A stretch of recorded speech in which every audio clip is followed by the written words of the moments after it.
Hello, ladies and gentlemen, and welcome to this special edition of Focus on Liberia. My name is Dennis Jai, and we are broadcasting from Atlanta, Georgia. I have a man here. He's talk show host like myself.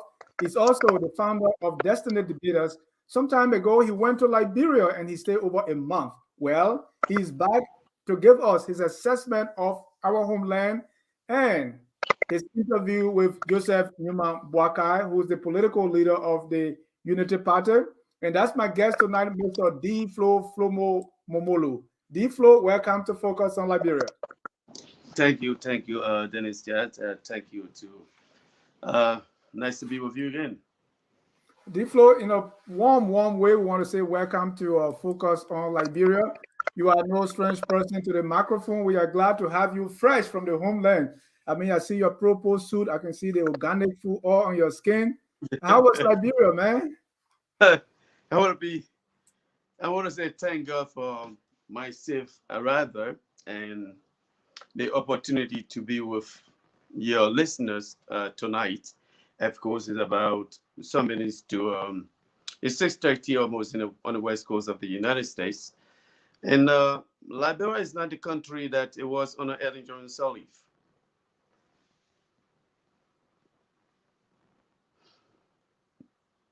You mute, you guys. How's family, man? How's family back in Liberia? Did you have the opportunity to go somewhere else outside of Monrovia? Absolutely.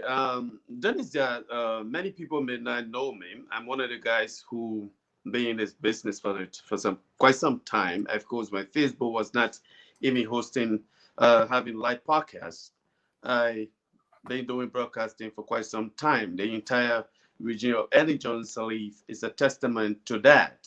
And many people today that are involved in broadcasting, of course, used to listen to me when I was on top of my game, of course, on top of my career as a broadcast journalist.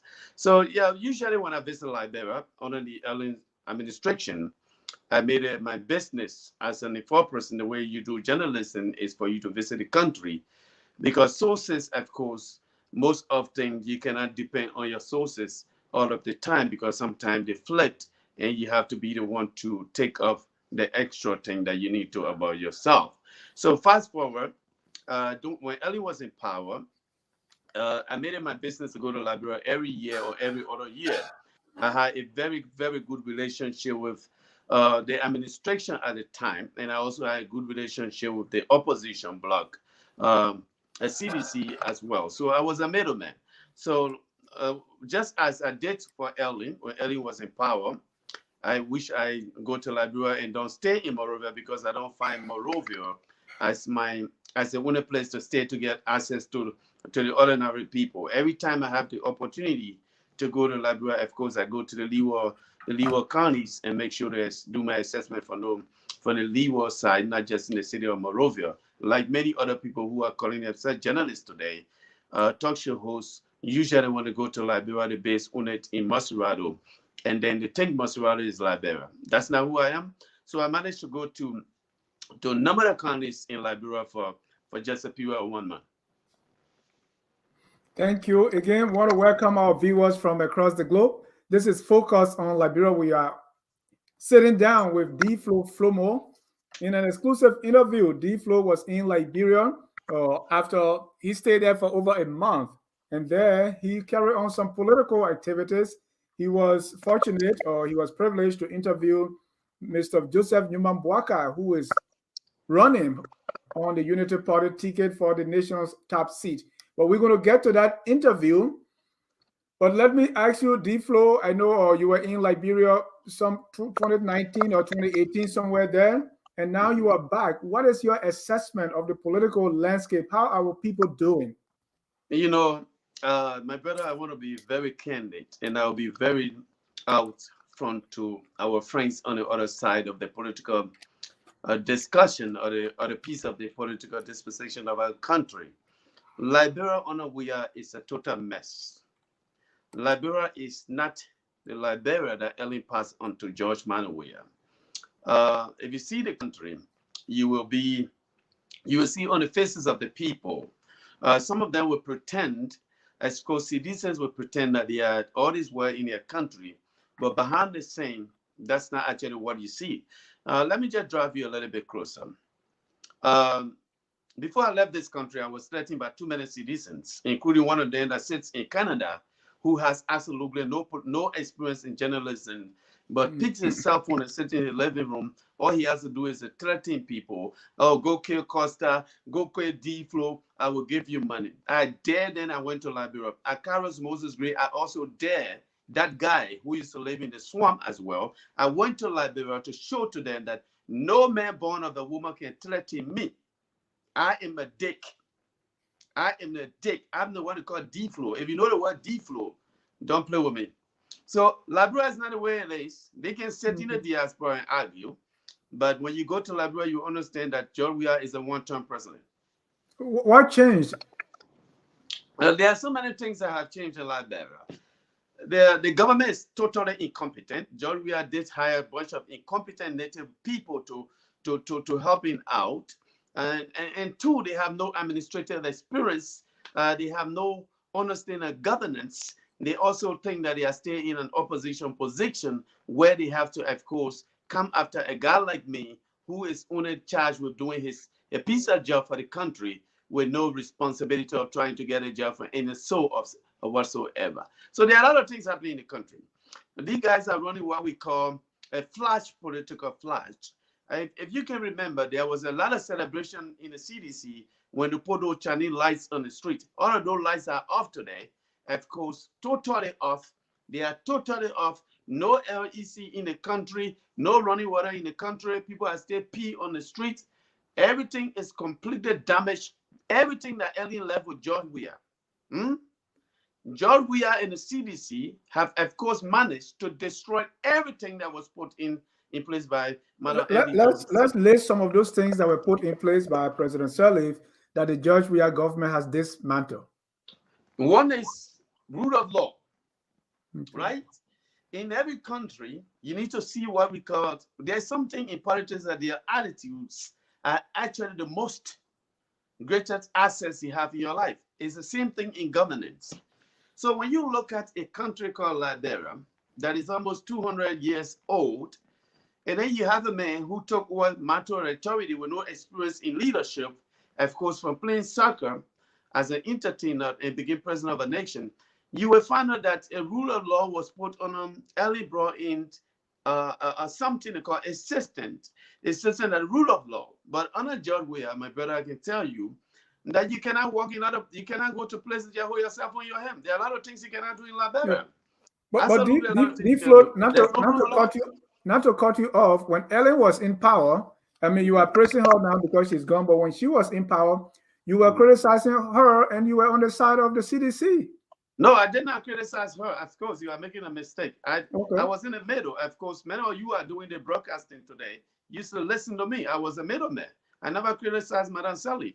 I sat down with Madam Sirleaf for 45 minutes in the executive mansion. Right. I'm the only native man who, from the microphone, sat down with Sirleaf with no appointment, was able to talk to Madam Sirleaf. What are you talking about? I never criticized her. So Madam Sirleaf was doing everything correctly. And Madam Sirleaf came to power with competency. Madam Sirleaf came to power with administrative experience. Madam Sirleaf came to power with a team. Unlike George Weah, he is unfit. He never prepared himself. All George Weah brought to the table is for him to steal from the library. George Weah has no administrative experience. Yeah. George Weah has no team. He does not have the team around him. He's not ready for the job. So when you talk about Madam Sirleaf, no, I beg you. I never criticized Madam Sirleaf. All right, sorry for that, but walk me through your political association since 2005. I know at some point you were supporting the CDC. So walk me through your metamorphosis or how you moved through the political system since 2005 till now, so that I have a sense, and our public will also have a sense who is D-Flow and what has been his political history since 2005. Okay, as I said to you, many of you are aware very well that I had the biggest show in the United States. I had the biggest show in America that everybody wanted to come to my show. Liberia Destiny Debaters is a non-profit set up in Minnesota. It begins the biggest show in our community for a simple strategy that was set up by just few guys that we put this thing together and we're able to market ourselves very well. One of the things we did was we opened up for our callers to interview the guests instead of me interviewing the guests. That way you remove yourself from the middle and the person is passed on to the Liberian people. We did that extremely well. In less than no time, I became very popular.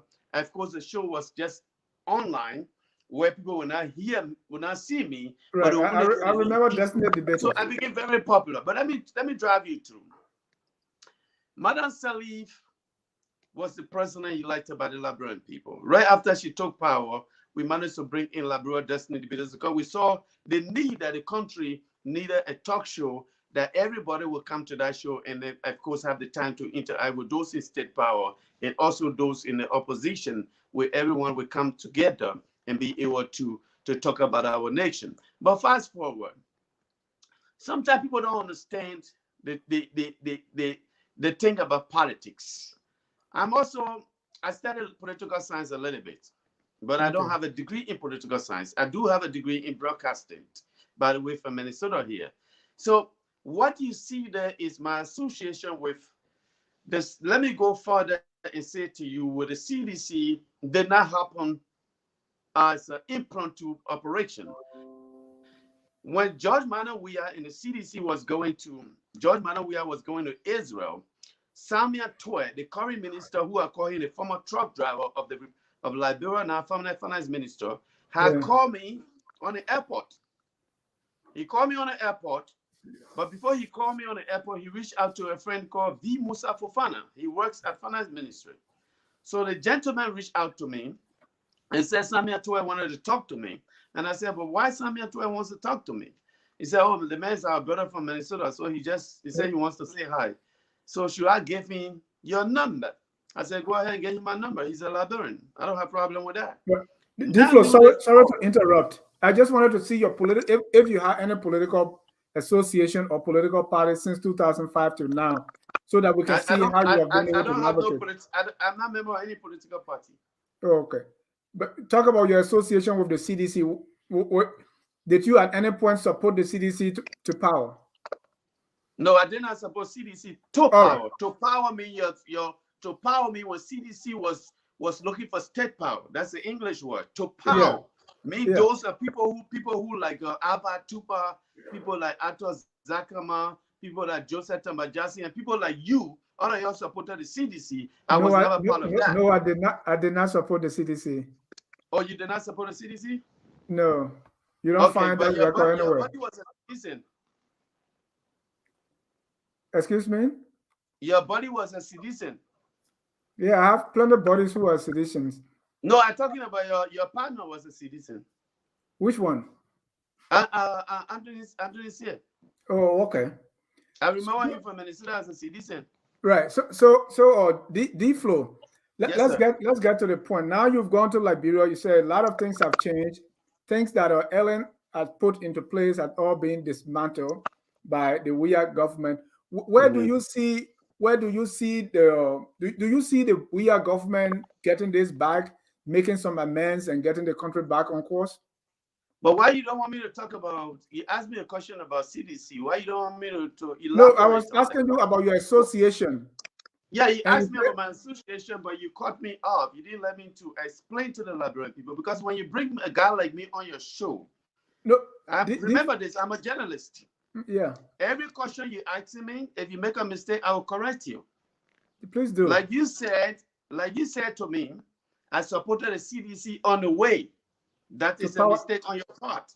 No, you said no. You said no, that was not the case. I said, okay. Okay, but you wanted to make a point. So I'm saying to you, let me try to talk about how the CDC managed to reach out to me, because most often when you get a guy like me on your show, you will make a headline for yourself, but you have to be very, very candid to yourself and to your viewer. So I didn't go to the CDC. I'm not a citizen.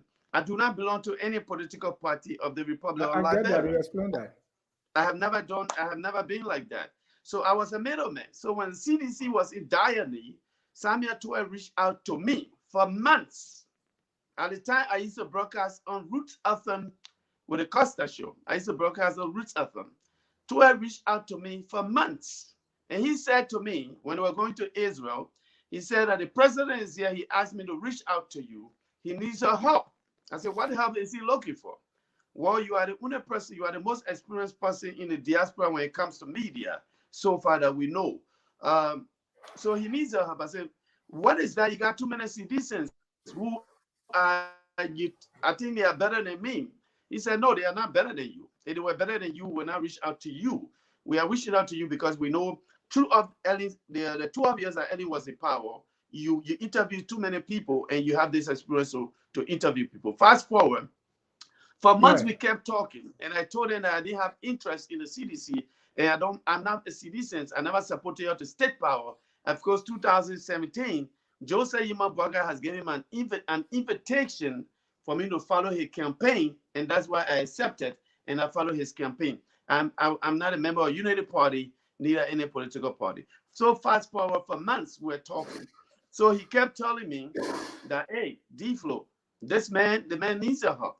And I said to him, the man has people that can do this for him. I'm just one guy. I'm not the guy with the most experience to say that with me, then everything with the CDC will fall in place. That's not how it works when it comes to the media. You have to have experience, but you also have a team, and then you have to blend all of these things together in order for you to succeed in whatever you want. But fast forward, so I said to him, he said you are on your way to Israel with the president. Tell the president when you come back, your thing, I can still be a help to you. You can reach out to me. When he returned to Liberia, Samuel Tuer called me on the tarmac. He called me right on the airport. And he said, we just reached out. The president said, I should call you back. I said, Mr. Tuer, I cannot help. I can't say anything to you at this moment. I have not decided anything. And then we kept talking for months. He kept talking for months. So conclude on that, D-Flow. So what happened at the final analysis? At the end of the day, I gave them a chance because I felt that because I didn't support them and I'm not a member of the government. So for some reason, I had too many friends in the city. So I gave them a chance and they blew it. They put themselves under the bus. And I'm an experienced talker. So I'm not just a talker, I'm a journalist. So I gave them, I put them under this, I gave them sidekick as well. So when you say you give them a chance, what was that and how did they blow it? They blew a chance for the fight that Samuel Tuer kept giving me invitation to go to Liberia. This man and I used to talk every day. Look, these guys are so funny set of human beings. Samuel Tuer thinks that he's so calculative and smart, but he didn't know he's dealing with the wrong person. So Samuel Tuer, we used to talk every day. I was the one that announced the $16 billion investigation report to be made public because Samuel Tuer and I were in contact. He told me he was a big source for me when I was helping them out. So he kept when you say helping them out, what was that like? Helping them out is like to help to just give them a chance to say, like, okay, when they're doing something good, if I think that it's making sense, then I look into it and try to use it on my platform to make the government look a little bit okay in the face of the other side. But I knew down the line that Samuel Tuer was a joker, and he was going to fall one day. So fast forward, 2019. So you were not a propagandist for the CDC government? No, I was not a propagandist. They didn't know that I didn't wear a smart guy. So I was just I was waiting for them to try me so I could prove to them that you're touching the one dude, that I'm not a pet, I'm a snake. So he gave me an invitation. I went to Liberia. I bought my own ticket for 1 week. I went to Liberia. Of course, most citizens here will say rubbish when they see men like me. They think that they can push me. I'm the most experienced broadcast journalist that you can find before your Facebook. Before this Facebook was Facebook. I'm the most talk about D-Flow. That some of you can just find me because you think I'm too skinny or you think that my name is too that kind of way. But fast forward. I like your name, D-Flow Flomo. I like that. Yeah, that's my name there. That's my real name. That's my name. It's on my birth certificate. So he kept giving me an invite, and I decided to go to Liberia. So I went to Liberia. This guy who was a truck driver in America, Samuel Tuer, had the nerve to call me that I should change my itinerary, and then he would want to put me in a hotel. I look at him and said, dude, I've been in the United States for more than a decade. Do I look like a guy who will come to his own country and go into a hotel? Do I look like that kind of guy? Then he had this one guy They call him Cletus Noah. For him to call me while I was on my way to Todmabroid, and then he called me at Clay intersection to tell me that thing that the minister wants you to change your itinerary, and then we'll pay for it. We'll pay you in a hotel. I said, dude, take time with D-Flow. You don't know me. People who know me in the hotel say the worst man you want to talk corruption around that D-Flow. Don't play with that guy. I'm a straight shooter. The same way I talk in America is the same way I can talk anywhere. That's the part of me. I have never changed my style of talking. It does not matter where I find myself. I talk the same way because I believe this is what God gives me, and I use it wisely. So fast forward. Right. Let's fast forward. We have plenty to cover. So fast forward. So after I went to bombing, I saw a group of citizens that I knew from Nimba that were part of the battle crowd. That was the first election of Dillon 2019. So I said to them, "Are you guys going to vote?" They said, "No, we're not voting." So I had gone to Todmabroid to do my assessment of the government on our side. Because when you travel to a country, just as I did recently, when I travel, I don't stay in Masirado. I always leave the capital city, because that way you get more access to the people and you get more information and be well informed, so that when you return to the country, of course, you don't have people lying to you. So when I met these gentlemen, they said to me they will not be voting. And I said to them, what is the reason? They said the Change for Hope does not look the way we expected it to go. It looks like things are falling apart too quickly. So I left Bombay. I went back to Monrovia. As soon as I got to Monrovia, I called the guy back, and then he told me the same thing that he said to me on the phone. I said to him, tell Minister Twe that my name is D-Flow from Momolu. And he doesn't know what the word D-Flow means. Of course, he will get to know in a Jeffit. So I went to Mangibi the next day. I did my assessment in Mangibi. And then I went to Grand Bassa. I got the same information that the country was in total trouble, that John Weah is not running the country the way they expected him. Fast forward. So I did some of my assessment in Masirado. And you got out. I got enough information on them, and then after he brought that nonsense to me about putting me in a hotel, and I came back to the United States, I told them, say, I'm done with you guys. You guys are a bunch of jokers. Thank you. Thank you. So going back for this time now, were you able to meet any of those, like your friend Samuel Tue and any of those? Were you able to talk to them? I can't meet I want to meet Samuel Tue behind bars. The winning player I want to see Samuel Tue when he's in, when Boakai become president of Liberia, Samuel Tue is standing out there, and I go there and say, you are a role. That's the winning time I want to meet Samuel Tue. Thank you. So now, how did you get? We're going to get to your interview soon. How did you get on the Boakai team, or on the Boakai side to be a supporter of DNB? The first time I interviewed Boakai was 2015. Honorable Ambassador Boakai,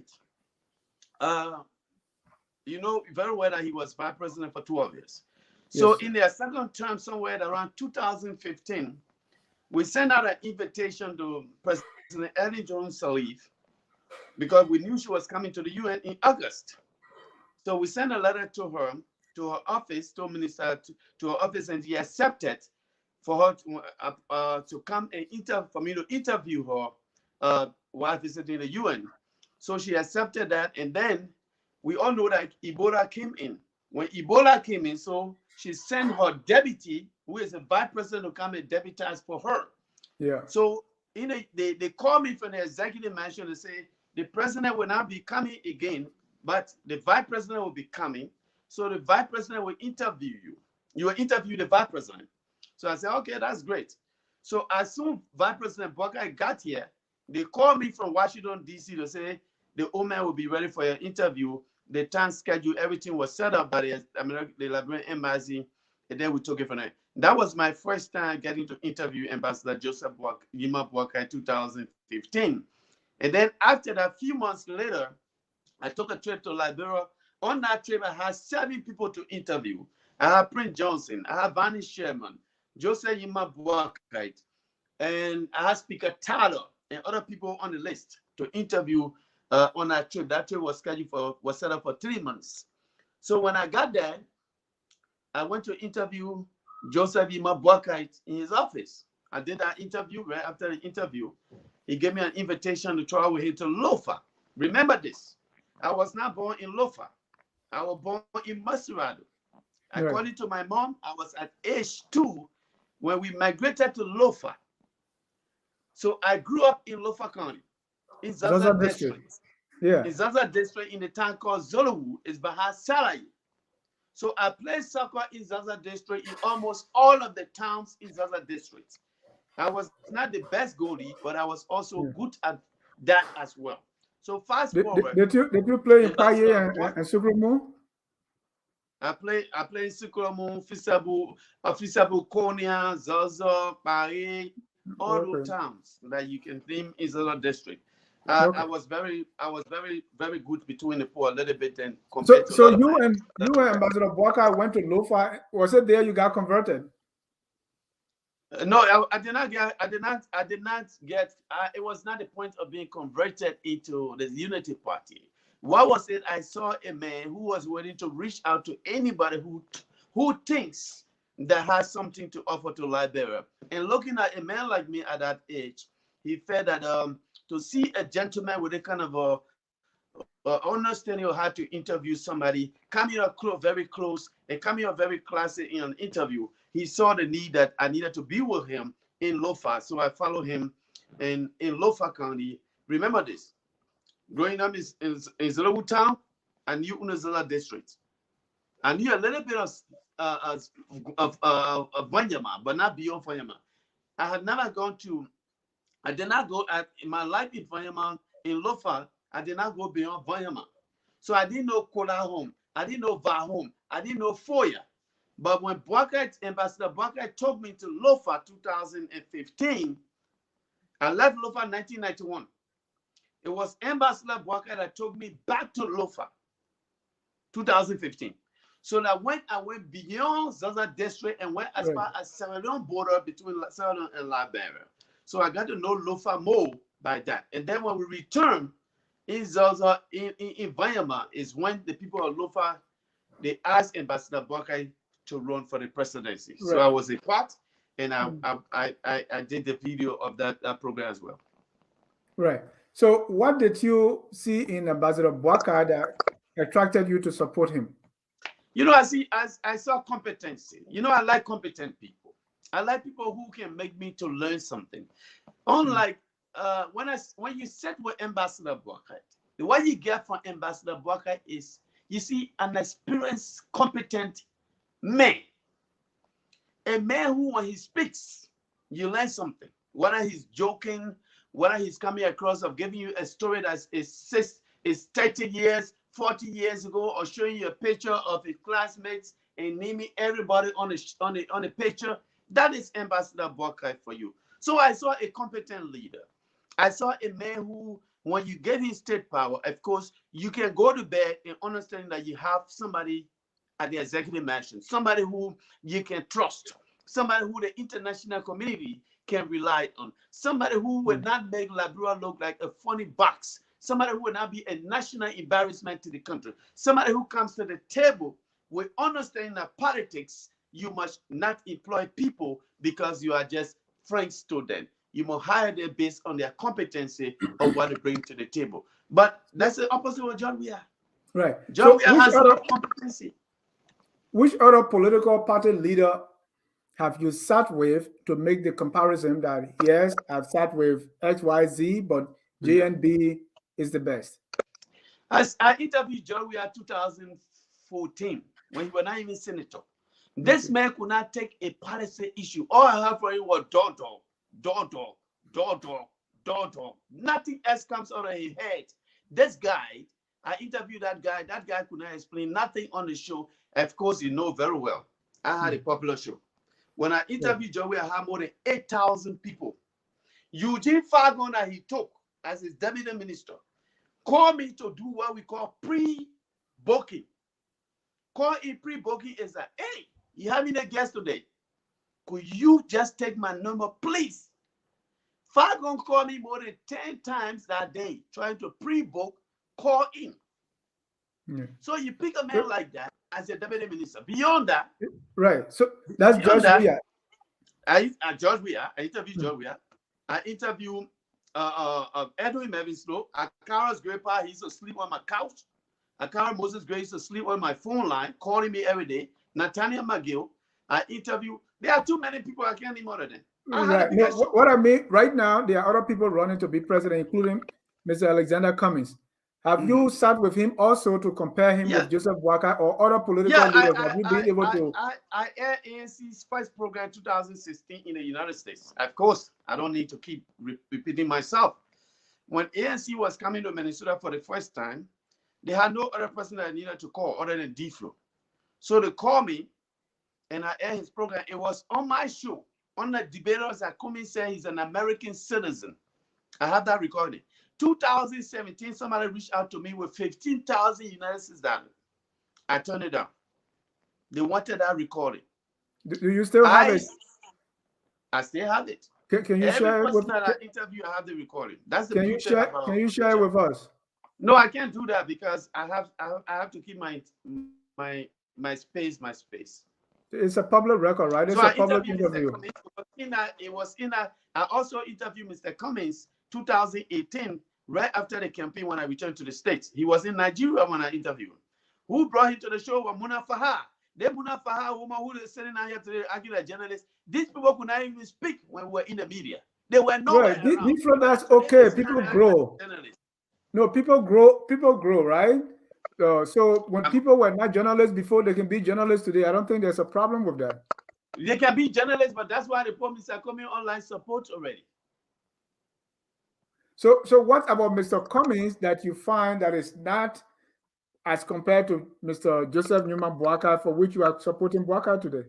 Mr. Cummings does not have what we call elementary political experience.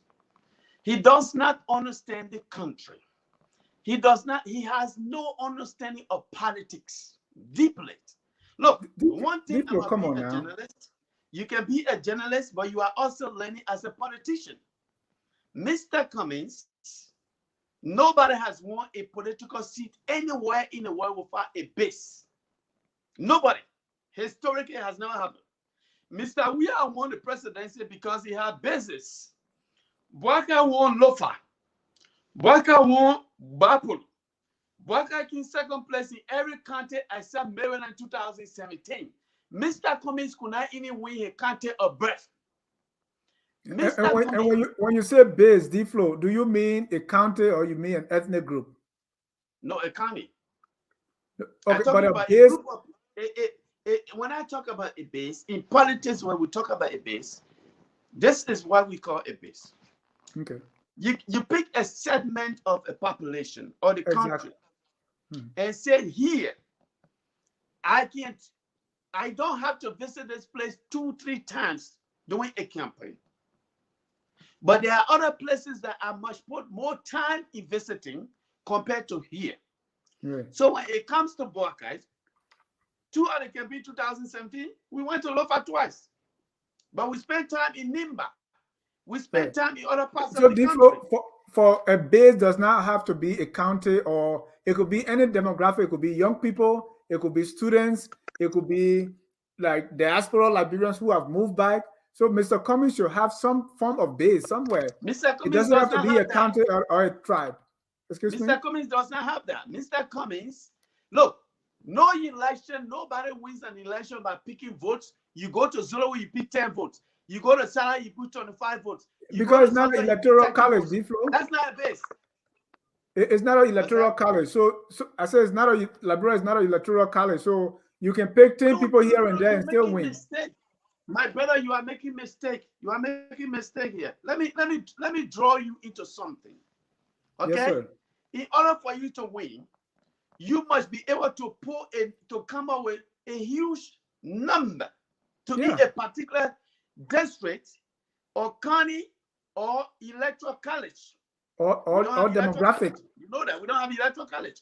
But the reason why Prince Johnson continues to win Nimba is the fact that he relies wholly and solely on the Giyo people.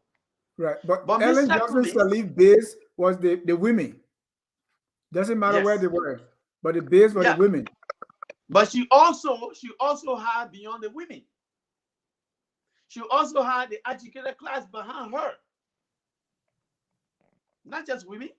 So that's a base. So that's what I'm drawing you to. That base does not have to be a county or a district. It can be certain portion of no, the population. you are trying to put a label to it. I'm giving you a broad knowledge of politics and journalism. What makes a man a winnable candidate? What makes a man a total and irrelevant politician? Mr. Cummings could not even win Maryland County 2017. Georgia won Maryland. Boakai King third place in Maryland. Every other county, Boakai King second place. All right. Boakai heavily won Lofa. Boakai won Bapolu County in the second round, but the first round, the second one he lost Bapolu. He maintained Lofa and came second place in every county. That means that Boakai has bases. Thank you. You had an interview with Mr. Boakai. We'll come to that. I want to say this is focused on Liberia. We are in an exclusive interview with Flomo, the founder of Destiny Debaters.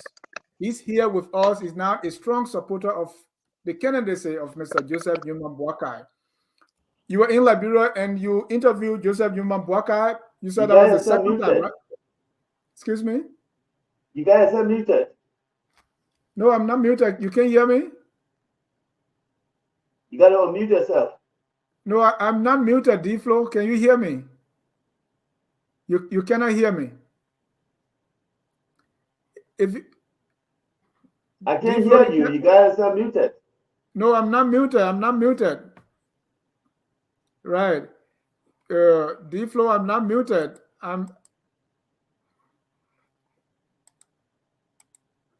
So you can hear me? You can go out and come out.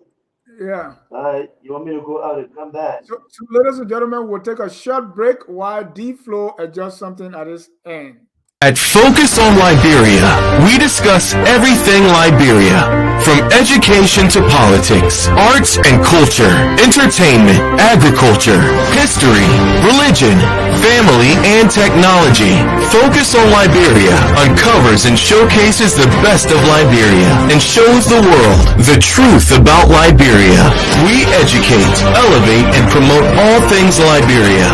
We conduct interviews, panel discussions, debates, and more. Tune in to Focus on Liberia on Facebook and YouTube and be a part of the stories that make up the news. This is Focus on Liberia, and I am Dennis Jah. Welcome back to Focus on Liberia. We are in conversation with Flomo. He is a supporter of JNB. Mr. Flomo, you were in Liberia, or Mr. Flomo Momolo, and you interviewed. Let me play excerpt from that interview, and we'll talk about it in a moment. 2017 presidential election, you won 2 counties. In the first round, in the second round, you lost 1, you kept 1. You came second place in every other county except Maryland. Fast forward, a few years later, you decided to go into a collaboration with others that many people felt was a waste of your time. A gentleman by the name of Vani Lirosaki drove 4 hours from his home state to come to Minneapolis just to tell you that you should leave this marriage. And finally, you have done that. Where are we? Well, Vani was right, but you know, all that we do and we have done is in the interest of our country. Coming together as a collaboration was in the best interest of our country because, to be very frank, whether the CPP succeeded or not, it succeeded in reducing the number of political parties in this country. And our intention was that coming together would have created a black supported by the Liberians in the interest of the country, subordinating all of our personal ambitions to make sure that we bring this government down, a government that is not serving the country properly. But we are where we are. And, you know, as people, we meet, you don't know, you speak together, but sometimes you don't know the deep intentions of other people. But there is saying that the river can stop you from crossing, but it can't stop you from coming back. That's correct. So we couldn't cross the river, we are back. And Unity Party is back, is Unity Party, led by somebody who the Liberian people believe in, because ultimately that's what matters to me, that the Liberian believe in someone that they know is honest, somebody they know that has lived that life over the years, and the commitment is only to make sure that we liberate this country in the interest of our people. So we are here.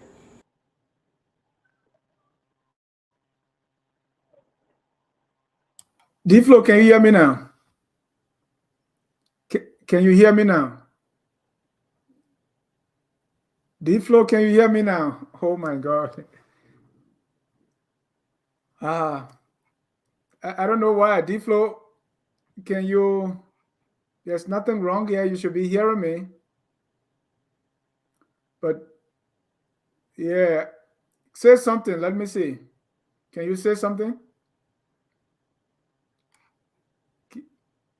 D-Flow, say something. Can you say something? Can you speak out? I can hear you, sir. I can hear you. And I'm hearing you loud and I clear. cannot hear you. I don't know what's wrong, D-Flow. You want me to get out and come back in? Look at your microphone. Look at your earpiece. Can you get like earpiece or something? I don't have I wouldn't have my earpiece yet. Let me try this. Let's try that and see. Can you hear me now?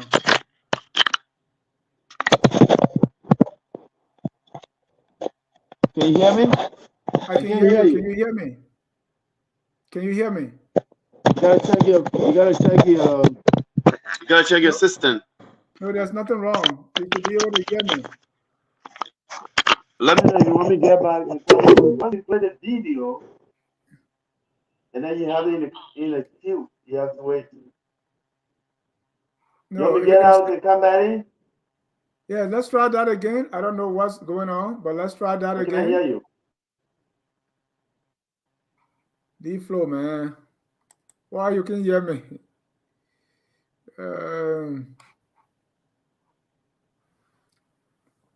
I'm hearing you loud and clear, D-Flow. But Dude, I can hear you, man. I'm sorry, I can hear you. Oh, D-Flow. I don't know if you should go out and come back in again. Let me know if you want me to get out and come back in. My camera is not muted.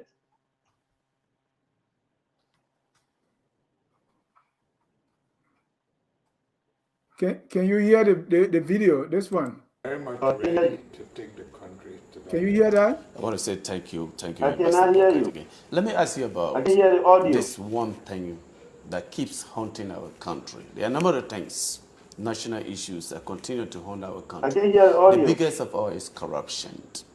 The former president, Eli Johnson Sirleaf, called corruption public enemy number one, went further and said vampire. This president, the current president of our republic, when he was an opposition leader, his position on corruption was he was going to audit the government. We all know, down the line during the campaign, he shifted his position and said he was going to be protecting the Sirleafs. Here we are. Corruption remains a problem, nationally and internationally. An American sitting lawmaker, Chris Smith, referred to this government as a kleptocratic government. What will you do as president of Liberia when it comes to this problem of corruption? I couldn't agree more with the American lawmaker. And I also want to say, D-Flow, that we can make all the pronouncements. We can say all the things that we believe are wrong. It doesn't mean anything unless we believe in them, unless we are committed to them. Sometimes I was talking. It's what people think make things You still happen. don't hear it. You can whip a little child daily I can hear you. don't steal. I cannot hear the audio. That child say, I will not steal. It doesn't mean you are the one speaking. corruption is what is It's not playing from my hand. for the happiness of this country. So you cannot. The thing about it is that the same people who talk about corruption are the ones who are corrupt. They don't want other people to say it, but they can say it to make people believe that they are honest about it, but they don't live it. We're talking about living example of what we believe. And that's what we I can only see Ambassador Boakai talking, but I can't hear it. true. You don't think I knew how to steal money? You don't think I would have been richer? My phone is But it doesn't make my house to say phone better is than many in houses. what's your number? My phone is I'm in my living room. I'm not in the studio room. I was So surrounded I have to call you by to go people. to. We can't My other phone phone is them not up. on.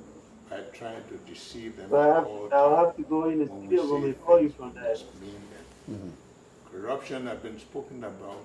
It has been not been dealt with precisely, and that's what we need. So under Okay, let me your go to the leadership, studio room and call you. are you going to audit the government and hold people accountable? Because politicians, most often when they're out of government, they say one thing, when they get there, they change their position. What will you, with the Joseph Boakai presidency, actually take on the issue of corruption, holding people accountable, and just making sure that the public resources are Not to belabor the question, I always say, so help me God, and I mean it. I'm a person, I believe in what I say. From the day when you meet me, what I tell you, you check it out.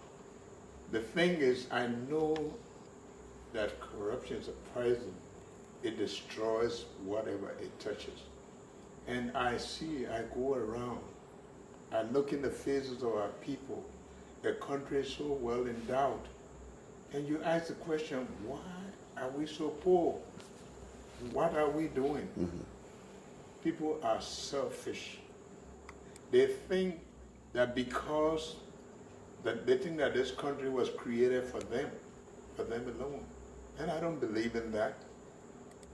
I believe in the happiness that is shared by the people.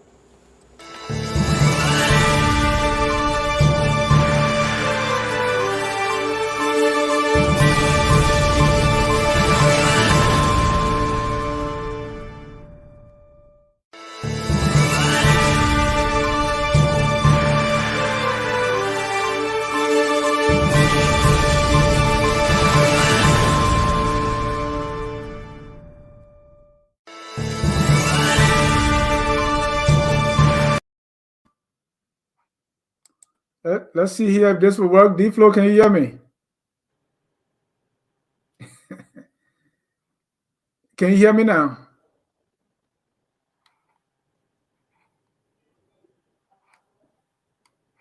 All right. If you still can't hear me, then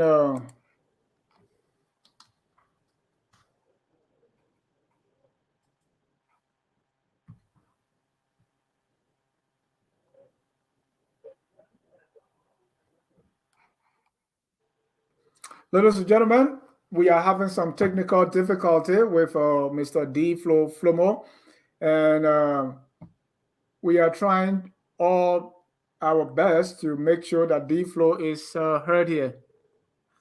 D-Flow, can you hear me now? Yes, I can hear you. Can you hear me? Yes, I can hear you. Okay, thank you. All right. So I play excerpt of your interview with Mr. Boakai, and how was it? Ambassador Boakai, sir. Excuse me? Ambassador Boakai. Mr. Boakai, is saying it wrong? No, I just want you, can you just try to elevate it a little bit, sir? Oh, okay. Yeah, I mean, we get hung up on these titles a lot. That's why everybody on Facebook now is ambassador. But anyway, your interview with the former VP, how was it like interviewing him, because he had not been out lately in the media? You know, I met Ambassador Boakai.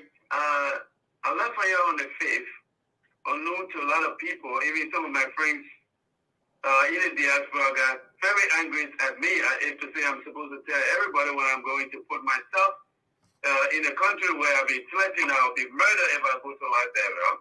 So people thought I was supposed to be telling everybody if to say I'm supposed to give them my security. They are going to be the one protecting me. But I surprised other than and surprised the government, only for them to see me as CEO, just see me walking around the city. Surprised me to them. But fast forward, Right. I arrived in the country on Sunday. So Monday morning, I placed a call. The woman said he wanted to see me. Right. So I went in. D-Flow, let me interrupt you a bit. Let's get straight to the interview. How was it like interviewing the woman, you said? I think look, this is where when you see professionalism at its best. The other people in our interview can say, D-Flow, you were not too tight on the old man. And those two guys who for the ANC, for the fake talkers. But nobody is restful mind. Can see that interview and say this man was light on the old man. I was tough on the old man. The reason that is not just because I wanted to put him on the record. I have interviewed this man twice already. This was, of course, my third time interviewing him. So what do you see there? I drew these questions overnight. I woke up at 2 in the morning and drew the questions. I still have the questions with me. So I drew the questions, and then I had my guys, they went in and did the set up. They were there early, but I had the questions that they know about it. And I never shared with anybody there. So I arrived there, and I just get the old man, put the old man on the record because you have to understand this. Politicians, most of the time, but Ambassador Boakai is a great man. He does not change his position. He's not a guy who, ungrateful. He's not a person who you would say he would betray the revolution. So I went in knowing very well the man I was dealing with because I interviewed him before. I know his intellectual ability. I know his character he is. So I went in knowing very well what to give him, what the Liberian people expect of me to do, and I did my job and walked away from that. Right, and you look really sharp in that interview too. I should mention that. Thank you, I appreciate it.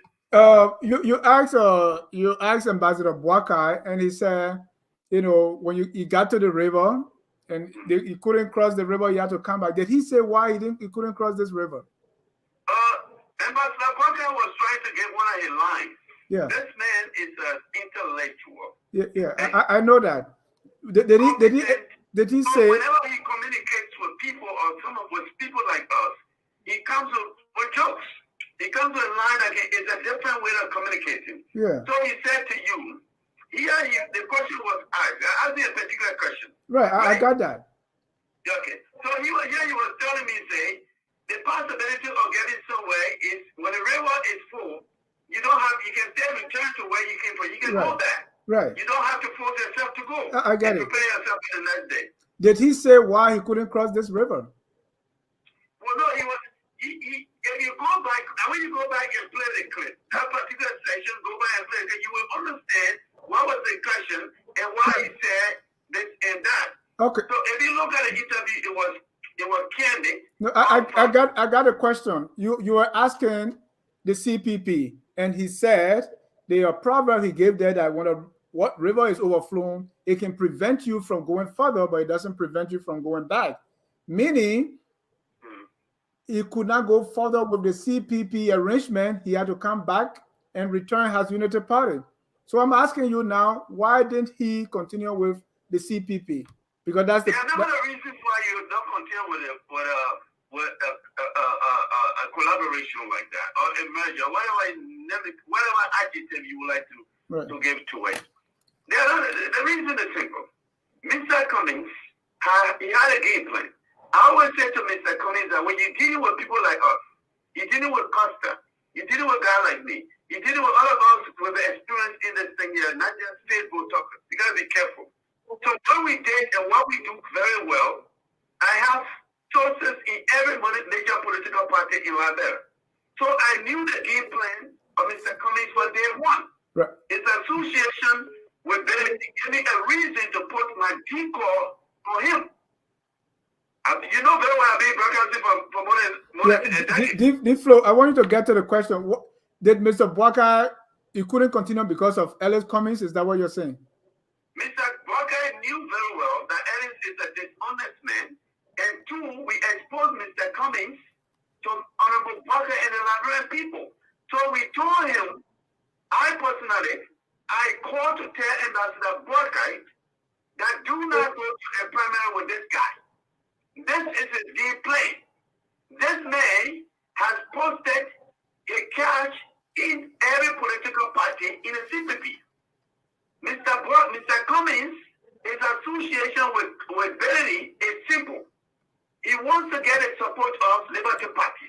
And the way to do that is he got to put the money there. The way to do that is for him to make sure that he gets the support of Liberty Party. And then the two other political parties, ALP and Unity Party, you will go in there because Liberia is a hungry country. Liberians by nature, people are dishonest. Liberia by nature, people follow money. So Mr. Cummings knew the game plan. And we also knew our game plan that all we have to do is expose this man, place a call to Ambassador Boakai and say, look, this is honest, this is what we have. Do not go into a primary with this guy. This guy will buy everybody, and then he will be elected in a primary, and at the end of the day, he cannot win George Manawia. So we exposed that, and Mr. Honorable Boakai knew all of the plan. So Honorable Boakai knew this, but he didn't know this before. So because he knew this now, his Unity Party started to propose black voting.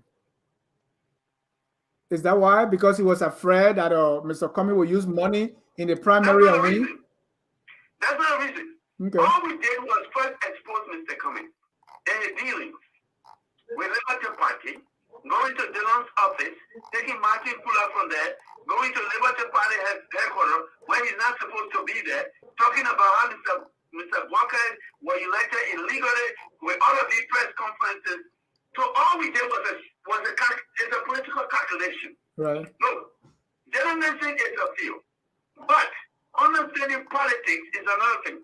So what we did with Mr. Cummings was a clear layout roadmap of what we want to do, how we get to the point. So what did we do? As for me and my team, what we did was Mr. Cummings inside house, clear ANC inside house, get to know their activities. I knew a lot of things about Alexander Cummings of what they were going to do to ANC people. I knew it from ANC people telling me what the game plan was going to the primary.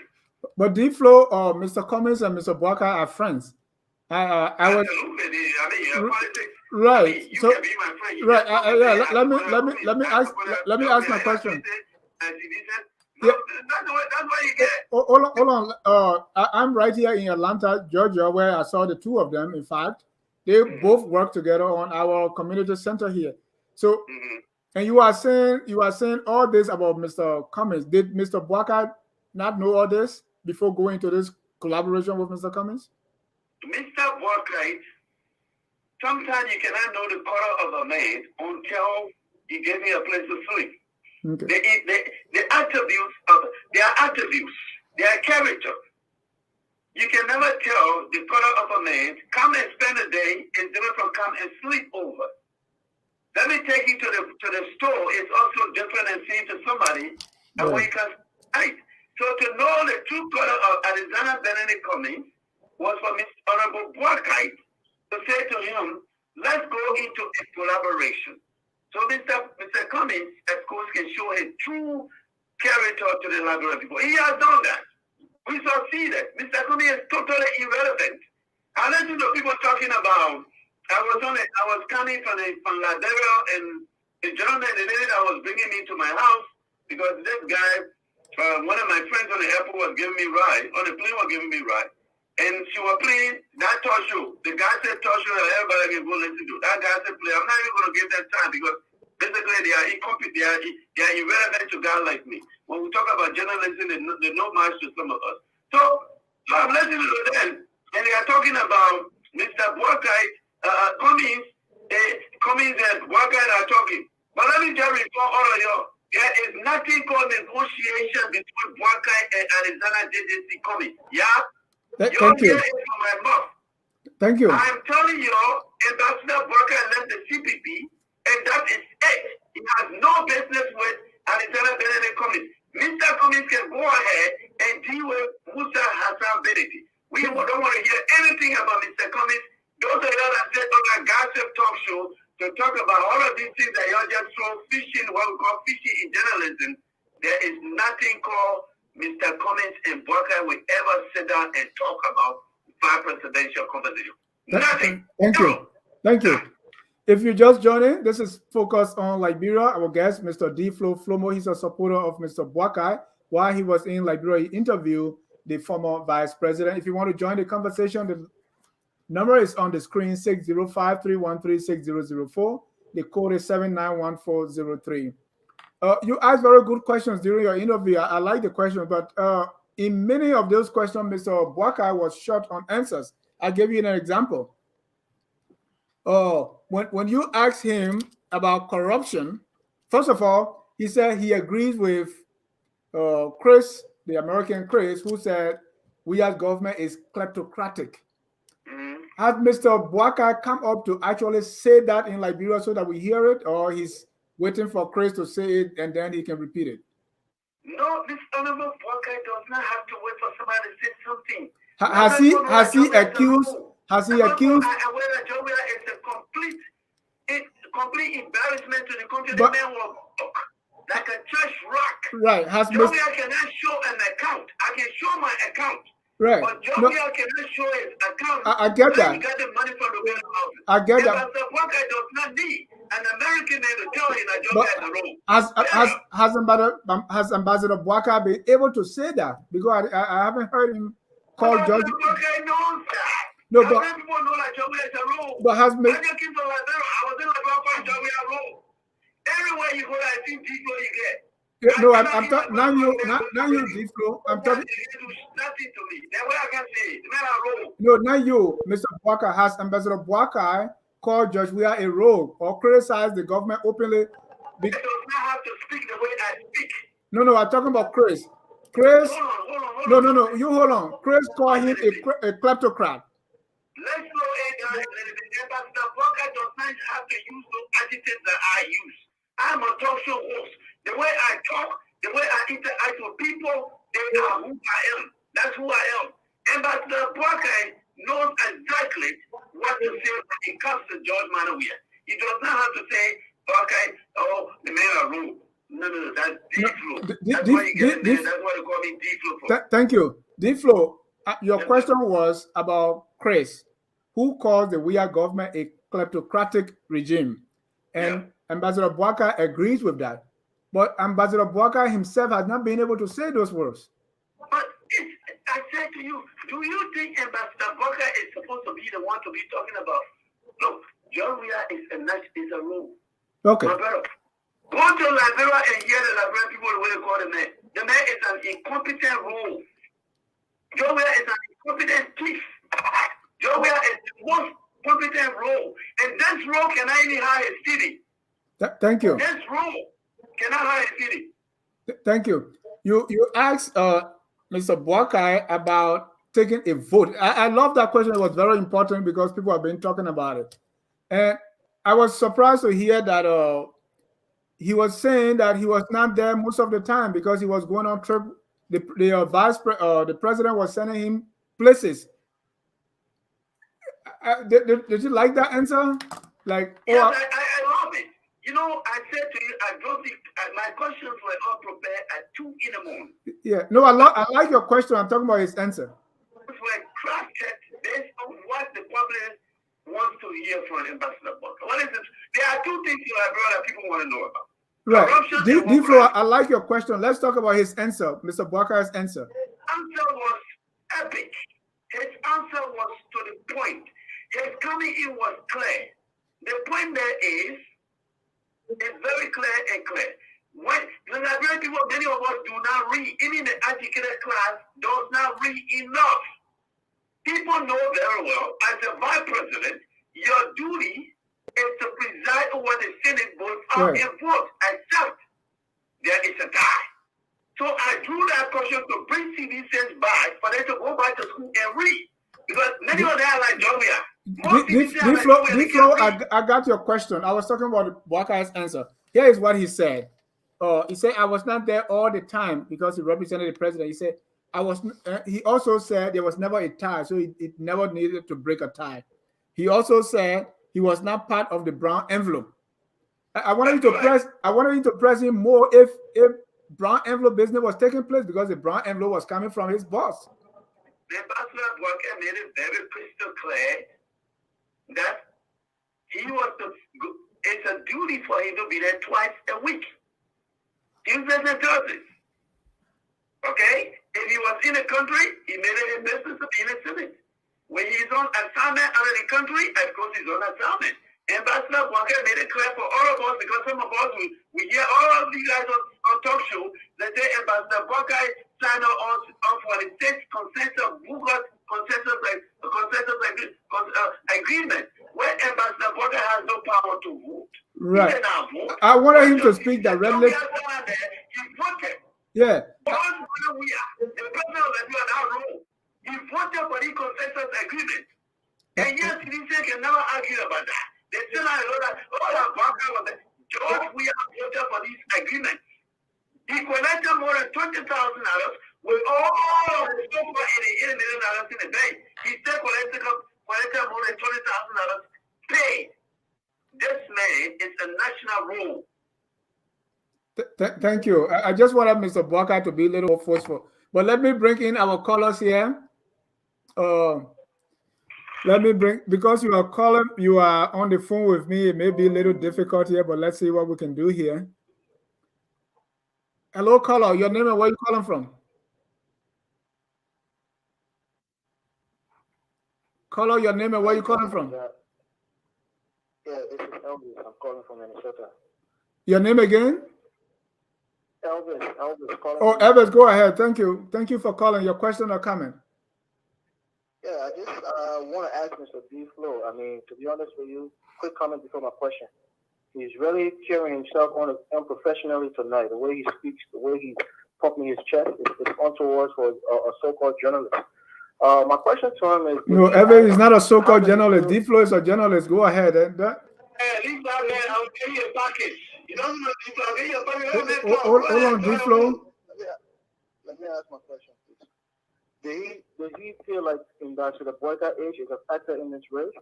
Do you believe that Jombia is a rule? That Jombia is the competent 54 years old pro that against the presidency? D. Flo, go straight to the question. You answer the question once. I'm not saying a question. I'm not obliged to you. I say the way I want to see it. Don't get out of here. I'm okay. Mr. John, I'll get off the line. We already know the character of the guest tonight. Thank you very much. Thank you. D. Flo, during your interview, you asked Ambassador Boakai. Oh, now here is the challenge. Now this is the challenge. All right. Yeah, go ahead. Yeah, it will be hard to connect because I'm using the same phone. During your interview, you asked Ambassador Boakai if you were taking exercises. What was the point? The point was to prove to people that age is just a number. Age is not something to hold a man to be only there to be lying and sleeping. Because I traveled in Ambassador Boakai in 2017 in the land of birth from Liberia. And this old man goes to bed, even with his age, he goes to bed 11:30 and gets up at 6 in the morning. I know this old man. That's one of the reasons why I'm supporting him for a lot of reasons. He's competent for the job. He's fit. Look, I hear some people like this other guy who called here, CD said, you don't know me. You don't know who D. Flo is. So D. Flo, you say you asked that question to prove a point. So to prove to the people, right? So that Ambassador Boakai, even with the age of saying he's old. But D. Flo, when you are, I mean, I don't need to tell you this, but as a journalist, you are asking the question, right? You are not asking has someone who is in Ambassador Boakai's corner, so you have nothing to prove. Like, you are asking the question so that people will see that he's fit. So if you say that, I'm saying, okay, we expect you to be very impartial in the interview. Why do you want to prove to people, if you think you know something already, that Mr. Boakai is fit to be president? There's a reason behind that. Okay. The reason there is you draw questions on national issues, based on national issues. Right. You try to get in what I hear from people on radio. So I drew my questions based on a lot of reasons. It was not based on the fact that because I know Ambassador Boakai, he goes to bed, he learns 30 and get up from bed 6 o'clock. It's not on that. I also, Ambassador Boakai, when we went to the party headquarters, the party's headquarters, sometime the same week before I had an interview with him. So he walked from all the way downstairs to his office, which is on the last floor. He did not stop. He did not hold his back. He did not hold his knees. He walked straight like a young person. Look. It's a number. Okay. Number. Thank you. Let me bring in some of our comments here. We have lots of them. Say D-Flow is in town. There's a lot of questions, a lot of comments here. Ever say D-Flow reminds me of Henry Costa. Lee say D-Flow, welcome back. We have here JNB been active in government for the past 40 years. Was the previous government not all failed government? Have they really accomplished much in the last 40 years? Why suppose someone who was part of many failed governments? The person is a citizen and D-Flow, these are our guests. They are our viewers. They will ask, please, or go directly to the question. Forget even if they are CDs, whoever they are, just speak to the question and let's get your response, sir. So the 40 years she's talking about, first of all, as long as she went to the school, the John Weir School at Arimate, she cannot add. Boakai served at 12 years, LPMC, Boakai was LPMC for 9 years, LPRC for 3 years, agriculture 1 year. If that is 40 years, then of course you went to the school of John Weir, where you could not learn anything other than stealing. Judge Counsel Dennis, you need to push him harder. He busting too much. Keep him on point.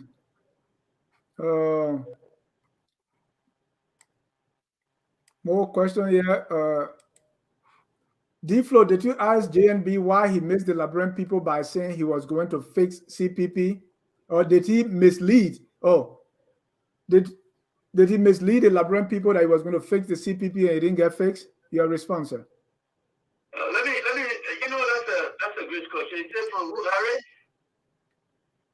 Moma Harris, yeah. Harris. And look, anything that is broken, you can attempt to fix what you think you can try. Mr. Cummings refusal to attend meetings. No one person can sit in a room to have peace. It takes two persons in a room, honest, to make peace. It was not a problem between Boakai and Cummings. This was an issue of the four political parties. Mr. Cummings kept pushing this argument that you go to primary, but he didn't already know that we have to have a work to expose it. Primary was part of the framework agreement. Let's accept that. But now you're not going to go to a primary with a man who is in the business of buying people cash because he thinks he has money and he become president in order to steal. This is the same reason why men like me don't like John Weir. It's not because of personal reasons. It's the fact that John Weir, men are want to believe that he has money, but this guy was broke. So they gave him presidency, now he's a thief. Thank you. Gave Vower, the CDC government had accomplished and is accomplishing lots compared to 12 years of Unity Party. Look, when was the last time you visited about Jim Bower? Go to that. No. That's why I asked Ambassador Boakai the question about projects. Under Madam Salif, the administration. There are 89%, in fact 95% of the projects that you see carried on by CDC, except the Dog Community Road that was built by Georgia. There is no project, major project in Liberia that George and we are financed. Absolutely not. From going to Rufa, that is a project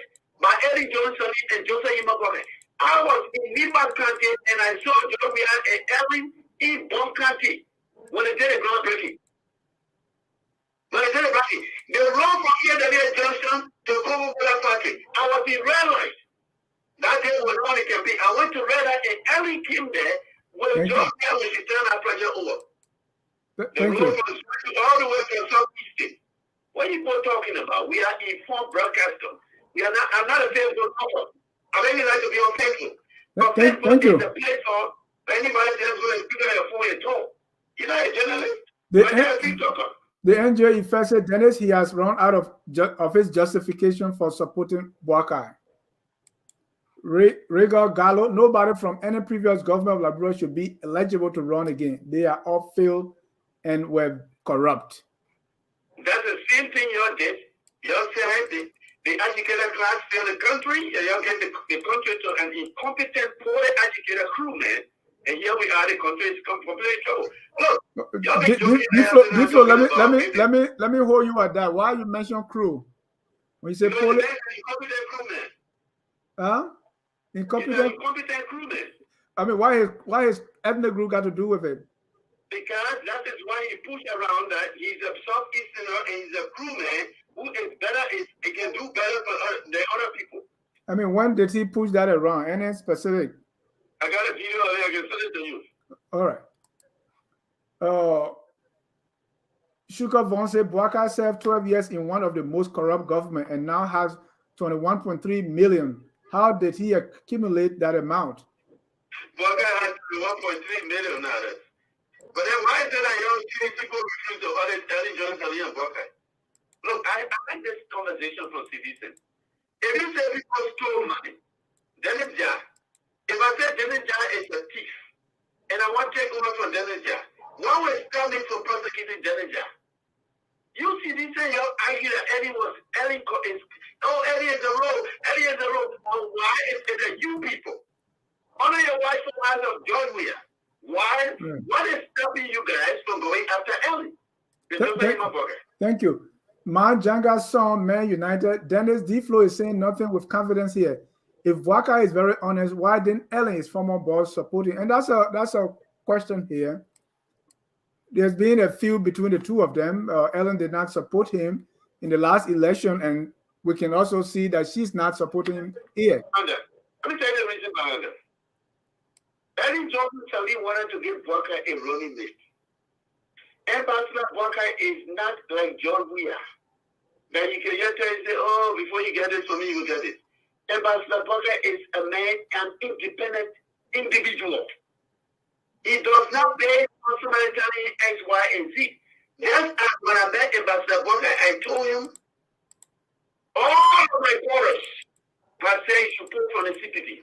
I knew Ambassador Boakai was going to make the announcement. But Ambassador Boakai will never tell you up front what he's going to do.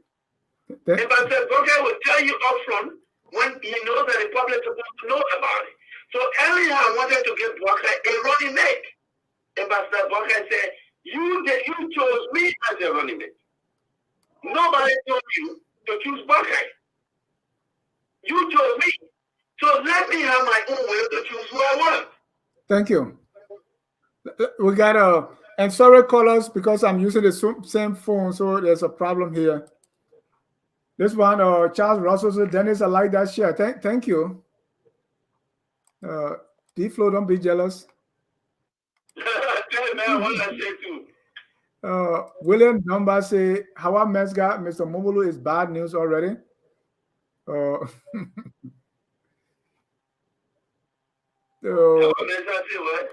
He say you bad news.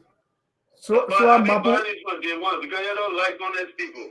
Why can't JNB worry about his age? All day ANC people talking about his age, and he looks stronger than even Cummings, who's struggling with stuff. Mr. Cummings struggle for the lifestyle that he can't handle.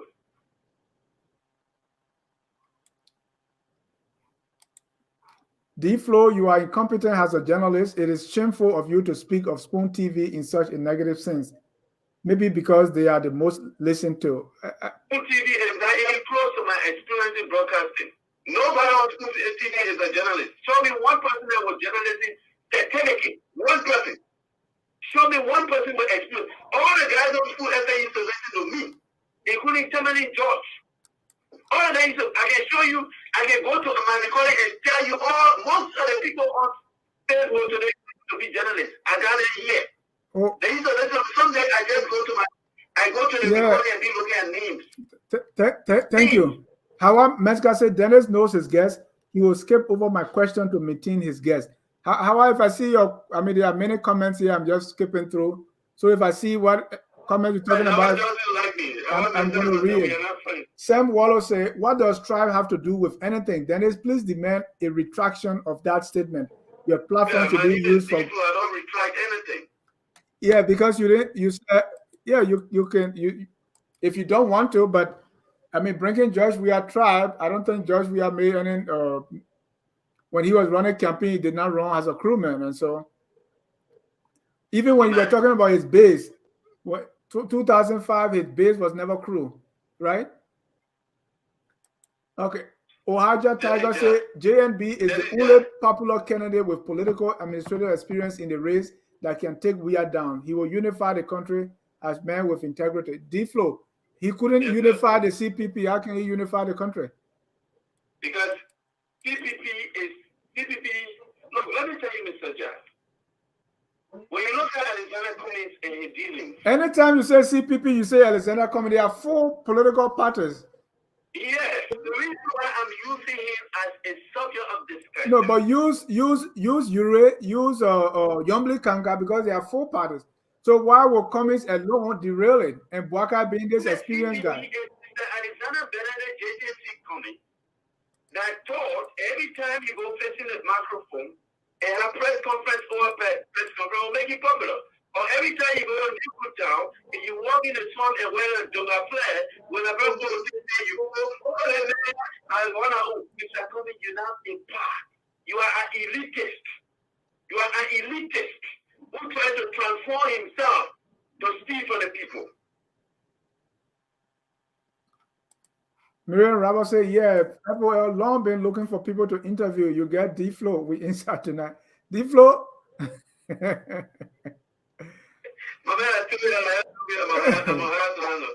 I got 5 appearances to go to.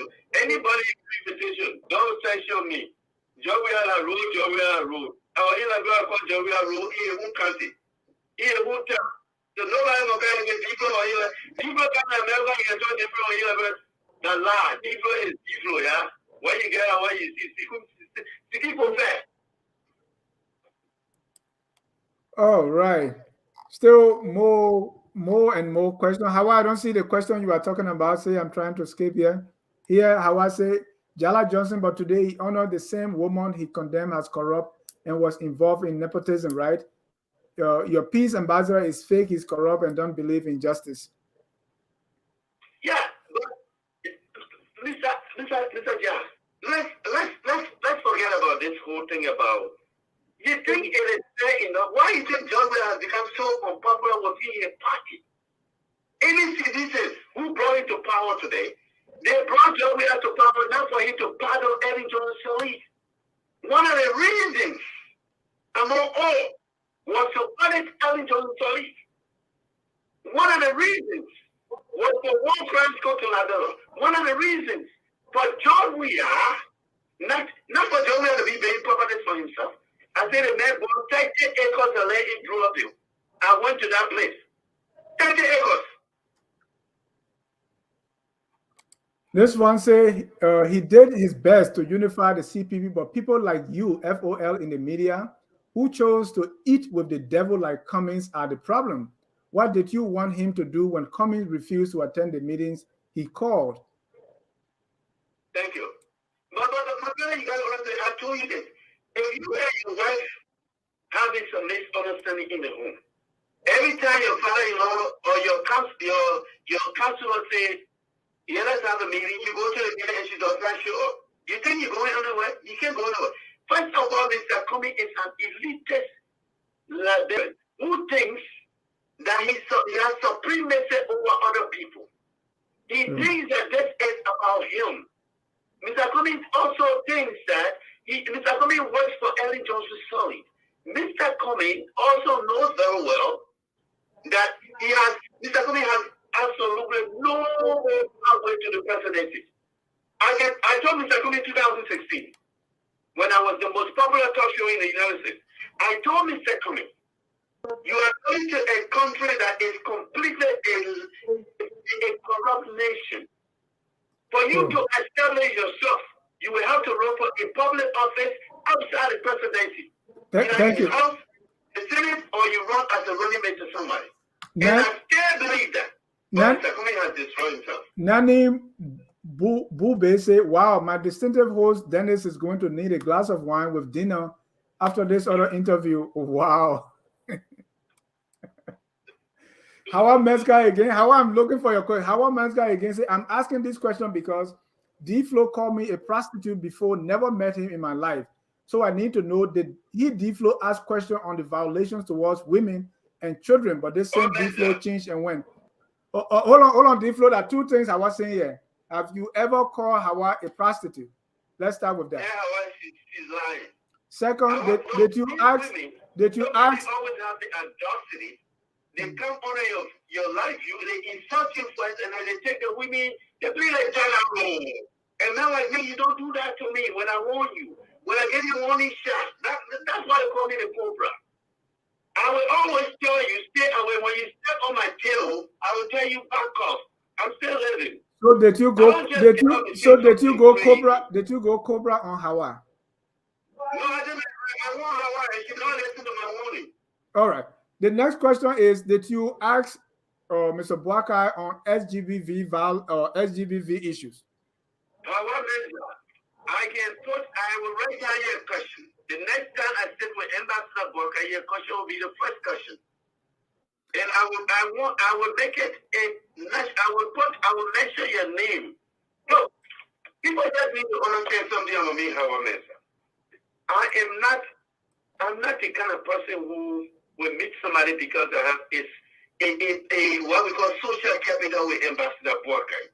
So the things here I'm supposed to be, maybe Ambassador Boakai to just sit there and then we just chat. I don't chat because you know why? I like to put people on the record. But tomorrow Ambassador Boakai becomes president, we know very well these are things that he stood against. So we can call him and say, Ambassador Boakai, when you were not in power yesterday, this is why you said, what happened here? So that's who I am. I've always been the same person, never changed. Hold on. So how you get a question for Ambassador Boakai? I have another interview that I'm supposed to have with Ambassador Boakai, but I'm not going to tell you more. Thank you. Cesar Goya, go ahead with your question. I appreciate that. D-Flow, I like hearing you in studio, but I have a question. So I want to first preface this by saying that I am not one of those people who believe that we should be having this ageist conversation about the age of somebody when it comes to leadership. So I want to throw that out, as the first caveat that I'm not going to discuss Joseph Boakai's age with respect to his ability. But what I want D-Flow to please tell us or tell me, because I'm going to be listening as my own cousin, is now I see Joseph Boakai is running on the platform of Think Liberia, Love Liberia, Build Liberia. How is that different than the Ellen Johnson Sirleaf plan for Liberia? And if that is different, when did the former vice president start to see differently from his former boss, and why didn't he articulate those visions back in the day when he was in office? So I really do appreciate Joseph Boakai. I respect him. He's my uncle. He's an elder. But I just want D-Flow to educate me and the listening public tonight about when did this vision come about building Liberia, loving Liberia, thinking Liberia. Is that a continuation of the 12 years of leadership under the Unity Party, or is that a different vision? And how different is that from the alien vision? Thank you. Thank you. Thank you. Let me answer. Nice to hear you because the book way up there. I didn't get to go to Zulu Town, but Zulu Town is doing okay. That's what I heard. I talked to some of the folks in Monrovia. But to answer your question, look, it takes me back to my previous statement that Your job as a vice president is different from our country. Liberia does not have local government systems where each city has its own way of doing things. Each community has its way of doing things. You have a central governance process that the president of the republic decides what project to be done, how much is set up in the budget, who is paid what, who hires who fires who. Everything is just about the president.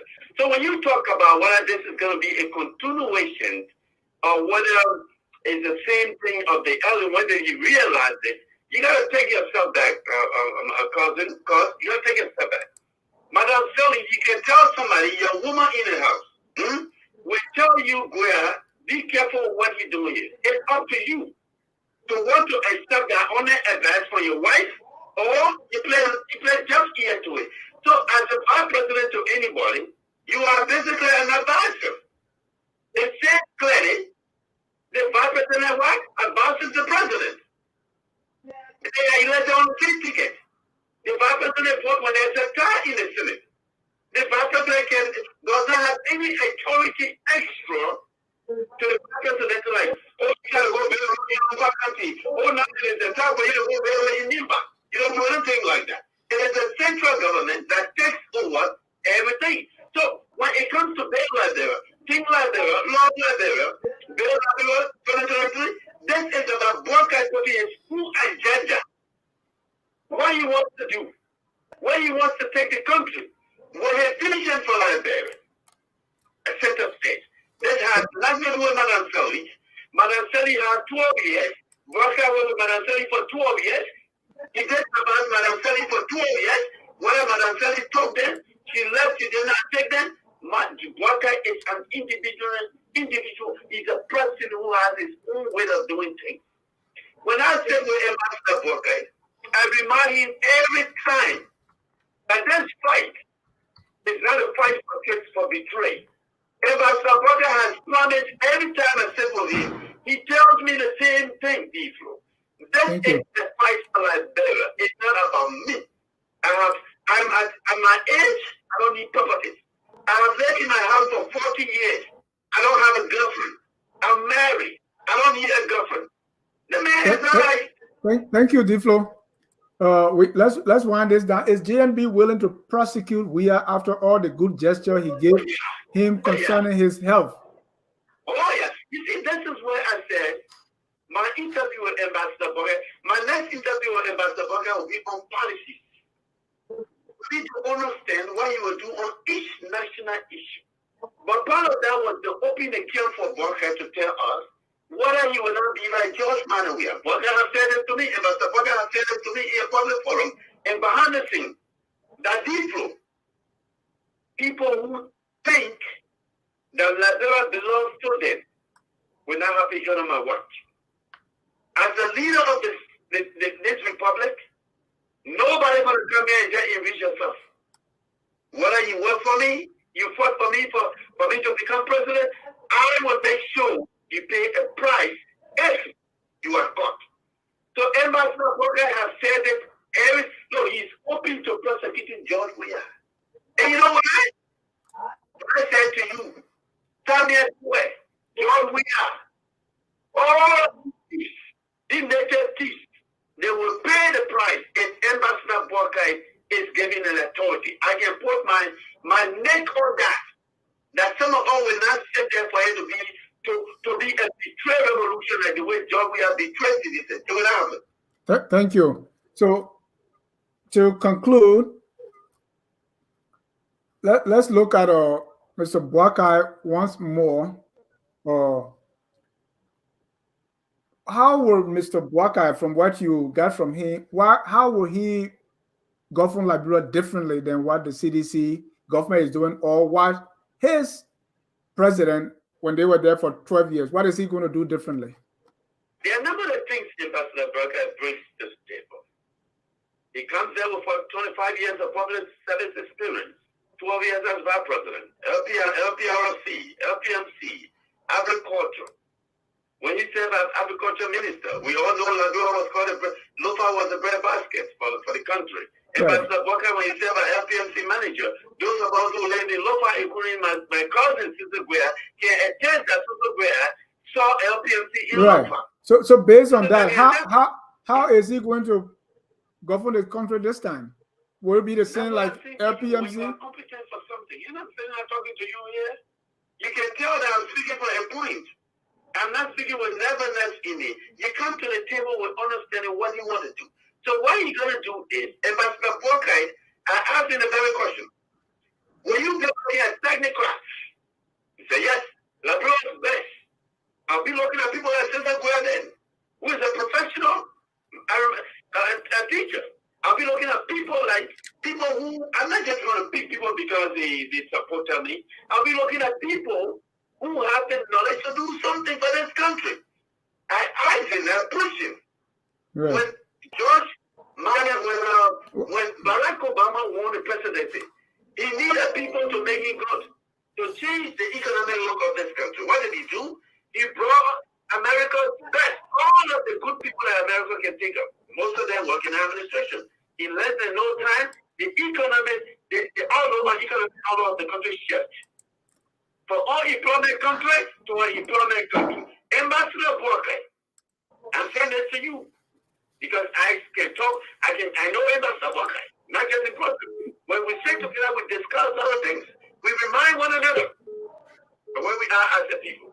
Thank you. Boakai is fortunate when he takes over state power. I can say this to you with a clear-cut heart. Thank you. Thank you. The country again that will be recognized in the international community. Unlike John Weah, Liberia is not any spectators. It's not a spectator in our country any longer. Liberia is not can even listen to the match. The rooster is playing. The referee cannot blow the whistle. The LBS is now on. The LBS is on the air. Liberia is one spectator on the international front. Thank you. Let me get my last caller. Call out your name and where you calling from. All right, that caller drop off. D-Flow, I know we can go forever tonight because there's still much ground to cover. If you were for your concluding statement, first let me there's a comment here. Swam Mapu says, so every day, everywhere talking about Southeastern, and D-Flow can talk about crew. Really? D-Flow don't retract anything. I don't know what. I don't know.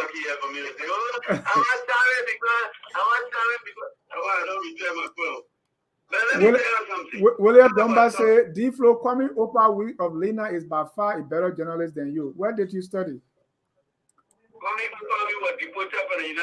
Why you got to do with journalism? All right. D-Flow, let's conclude here tonight. And the two things I want you to conclude with is you went back to Liberia and you said things are not the way they used to be. So tell me again, how will JNB fix it with specifics? Okay. Let's take the rule of law. Lawlessness, things like that.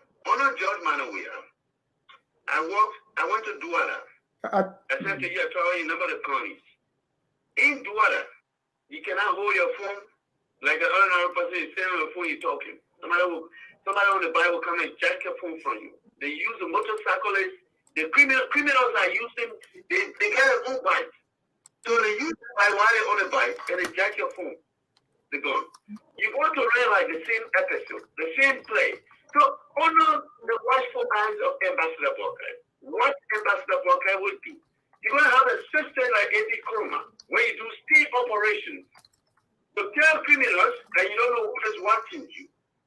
So you bring it, but you know that every command of police director, one or two, I interviewed on a Chroma so many times. On a Chroma will be up 3 in the morning, 2 in the morning on and on with us, talking with our brothers and together. So you need a group of people with experience in law enforcement, not just friends. Pastor Sulu is not competent for the job. Pastor Sulu does not stay up late. Pastor Sulu goes to work. What would JNB do, D-Flow? Don't forget Pastor Sulu. I said to you, Boakai will put on, I took a particular national issue. lawlessness. Okay. And say to you under the watchful eyes of Ambassador Joseph Boakai, President of Liberia, you will bring out a team, national security team, to make sure that there are state operations to tell criminals that this is not a country, this is not an administration for you to just steal and think that you will be free. So Ambassador Boakai has a plan for this country. Ambassador Boakai has a plan to bring competent people to work in Liberia and so that it can help change the country. Ambassador Boakai has a plan. There are lawlessness in this country. There are rape cases everywhere. 3 years old girl, 3 years old baby, our Menza. That 3 years old girl got raped here in protest. You people have to be ashamed of yourself. Call yourself women advocate, and none of you went to Washington D.C. to say that 3 years old girl that got raped is a national disgrace, it's a national rape. But yet you can sit down and say, people need to apologize for what? Thank you so much, Mr. Flomo, for coming here tonight. We appreciate your time. We also want to thank our viewers and even those who will watch later. Keep it here at Focus on Liberia. At 10 o'clock, we'll have here 10 tonight is a sex and relationship conversation with Lady J. And tomorrow at 7, we'll have Tough Talking Thursday. We are discussing ways to move the country forward, and we're going to be zooming in on education. Our guests, our regular panelists here, Wilmot Cooney, Mohammed Sharif, and Carl Famulek. We will be joined by FOL education analyst, Mr. Cisse Goya, and also Mr. Kalebo Gongolo. You don't want to miss that. Again, D-Flow, thank you so much for coming. And at this time, we will draw down the curtains. Just before you draw down the curtain, yes, sir. I want to take the opportunity, and for all of you guys who think that I'm supposed to apologize for calling Joe we are a Southeastern president, this government is a Southeastern government.